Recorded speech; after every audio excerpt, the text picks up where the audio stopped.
The day my father was buried, my sister stood at the grave in a designer black dress that cost more than my monthly rent, dabbing her eyes with a monogrammed handkerchief.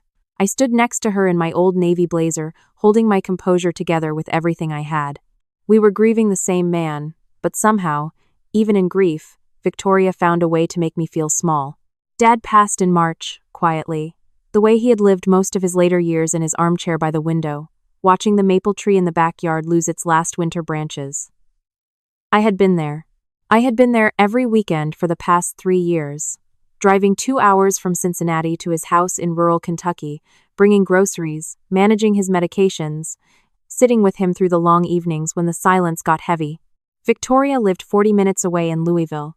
She visited on holidays. Sometimes. 2 weeks after the funeral, our family attorney, Mr. Hargrove, called us both in to read the will. Victoria arrived 12 minutes late in a white linen blazer, sunglasses still on, smelling like expensive coffee. She kissed Mr. Hargrove on the cheek like they were old friends and settled into the leather chair like she was expecting a gift she had already picked out herself. Dad left Victoria the house, the 4-bedroom colonial in Lexington that he had renovated twice, with the wraparound porch and the finished basement, and the neighborhood that had been appreciating steadily for 15 years. It was worth, by current estimates, somewhere around $480,000. Then Mr. Hargrove cleared his throat and turned to me. Dad left me the property. Not a property. The property. Singular. I didn't even know what that meant at first. Mr. Hargrove explained that my father had inherited, from his own father decades ago, a 160-acre plot of undeveloped land in eastern Tennessee, near the Cumberland Plateau. There was a small structure on it, a hunting cabin, barely 4 walls and a roof, no running water, no updated electrical. The property had been in our family for over 60 years and had never been developed, never been sold, sitting out there quietly in the hills like a forgotten thought. Victoria pulled her sunglasses down her nose and looked at me over the rims. "A field," she said. Then she laughed, a short, sharp sound that she didn't bother covering. "Dad left you a field and a shack. That's actually perfect for you, isn't it? You always did like being in the middle of nowhere. Must feel like home." I didn't respond. I was still processing the paperwork in my hands, the legal description of the land, the coordinates, the deed transfer. "I mean it genuinely," she continued, leaning back, crossing her legs. "You spent 3 years playing nurse out in the countryside anyway. A broken-down cabin in the woods? Fits your whole personality." Mr. Hargrove looked uncomfortable. I folded the documents carefully and put them in my bag. "Congratulations on the house," I said, and I meant it.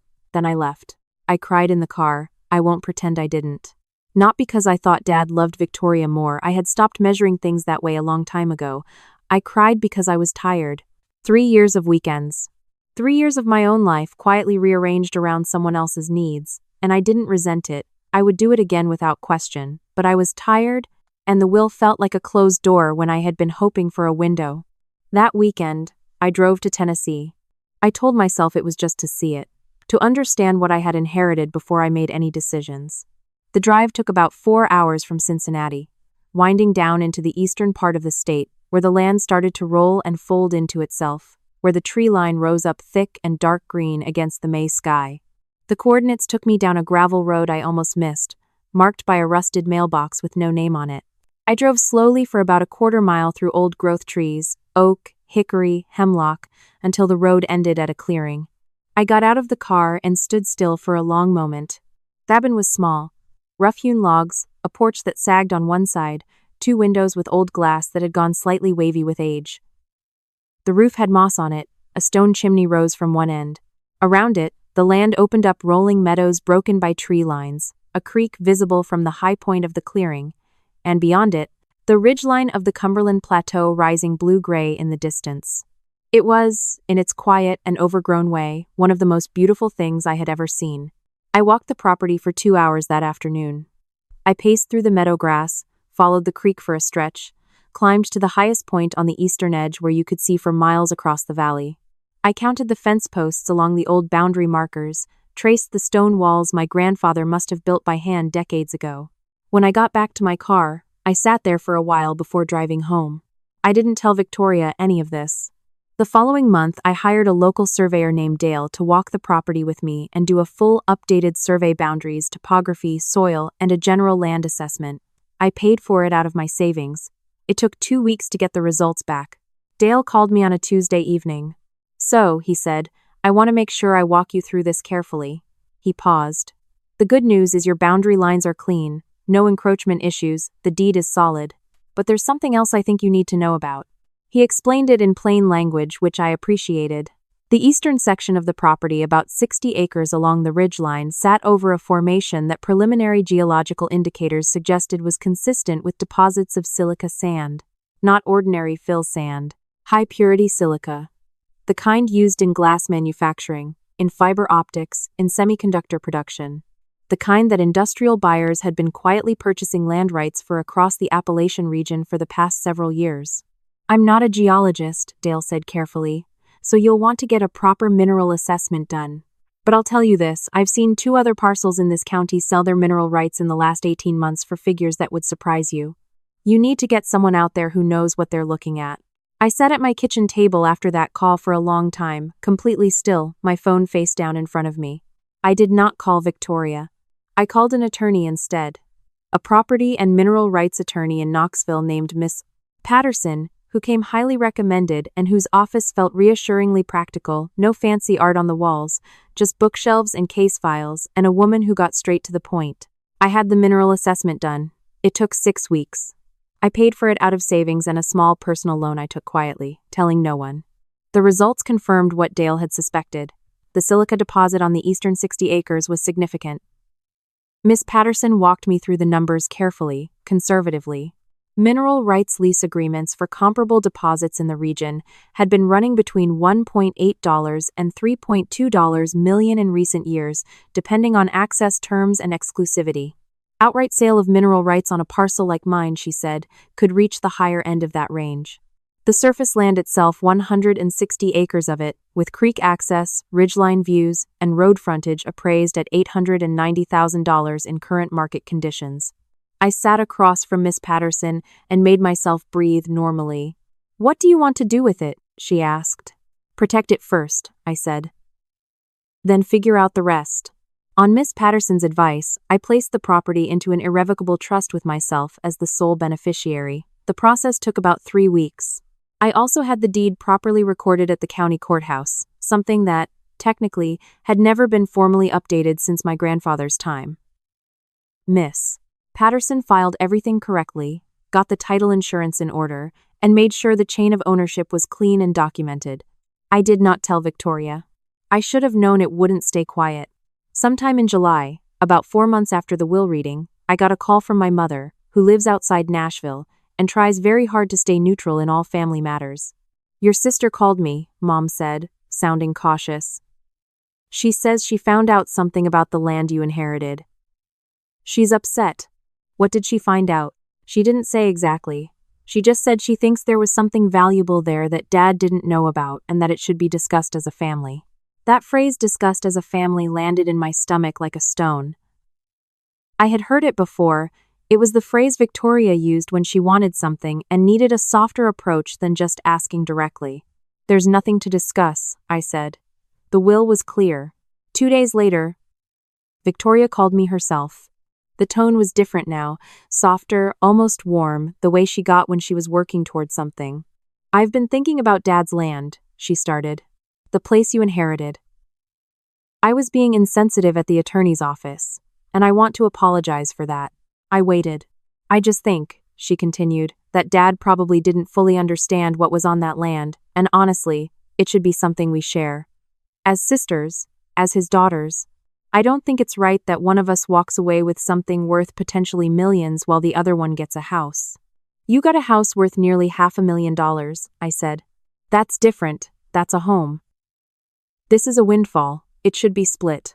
"The will was clear, Victoria. The will was made 10 years ago when Dad didn't know what was on that land. Any reasonable person would see that if he had known." "He left me the land," I said. "All of it. That was his decision." She hung up. The following weekend, I drove back to Tennessee. I wanted to see the property, and I also wanted to install the trail cameras that Miss Patterson had gently suggested might be a good idea, not as an accusation, just as a precaution. I put up 4 of them, covering the main road approach, the cabin itself, and the 2 most accessible corners of the eastern ridge. I also changed the padlock on the gate at the entrance to the gravel road. 1 week later, the cameras caught something. It was a Thursday afternoon, clear day, good light. A silver SUV I didn't recognize came down the gravel road and stopped at the gate. 2 people got out, a man I'd never seen, carrying what looked like surveying equipment, and my sister. They walked the fence line on the eastern edge for about 40 minutes. The man was taking notes and photographs. Victoria pointed at things. They didn't break the gate, I had changed the lock so they stayed on the outside, but they were clearly mapping what they could see from the boundary. I sent the footage to Miss Patterson that evening. "This is good," she said, and I could hear her already thinking.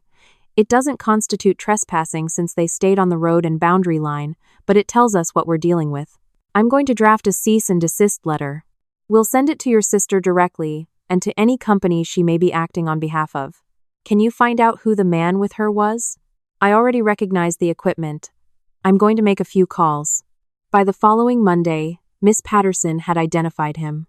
He worked for a resource consulting firm that specialized in mineral rights acquisition, a company that found undervalued deposits and brokered deals between landowners and industrial buyers, taking a commission on both ends.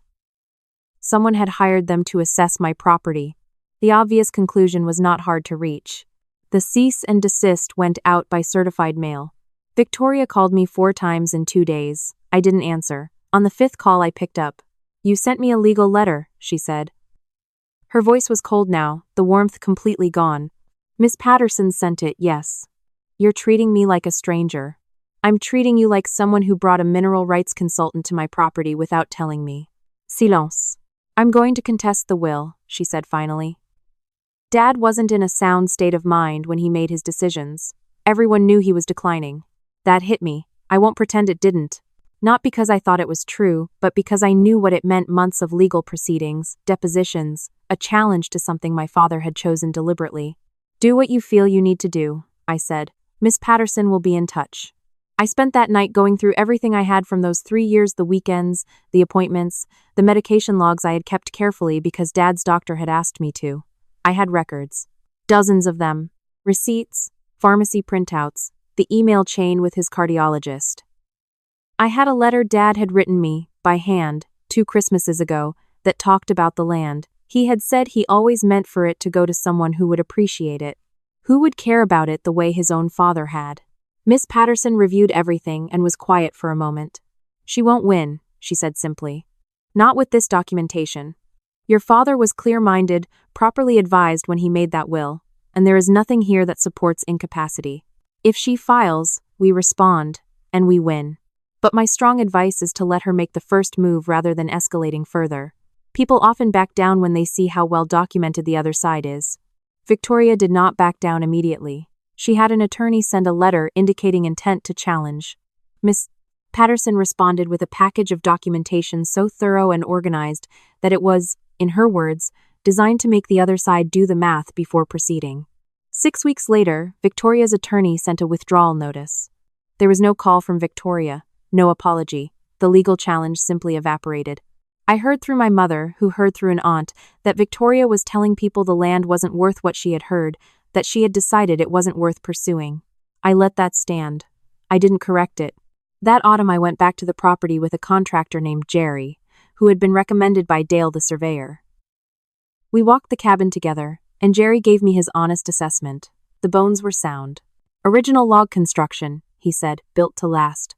The porch needed to be rebuilt, the roof needed replacing, the interior needed everything, but the structure itself, the walls, the foundation, the chimney was solid.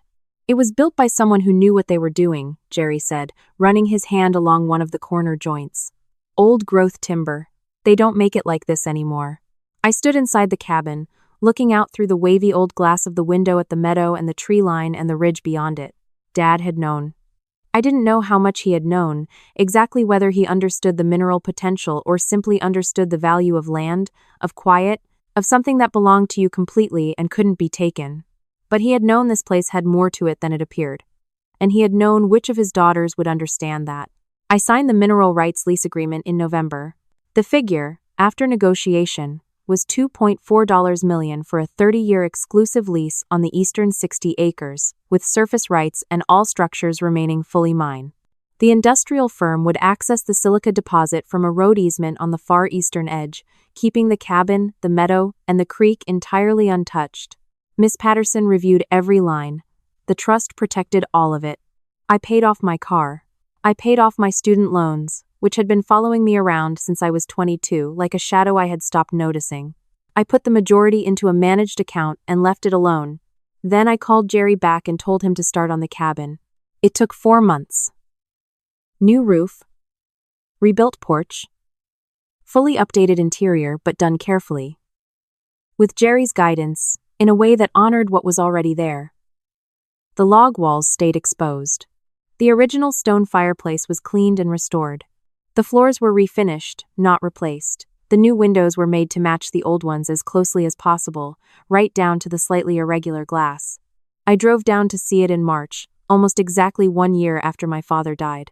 I stood on the new porch in the early evening light and watched the sun drop behind the ridge, turning the meadow grass that pale gold it gets in late afternoon.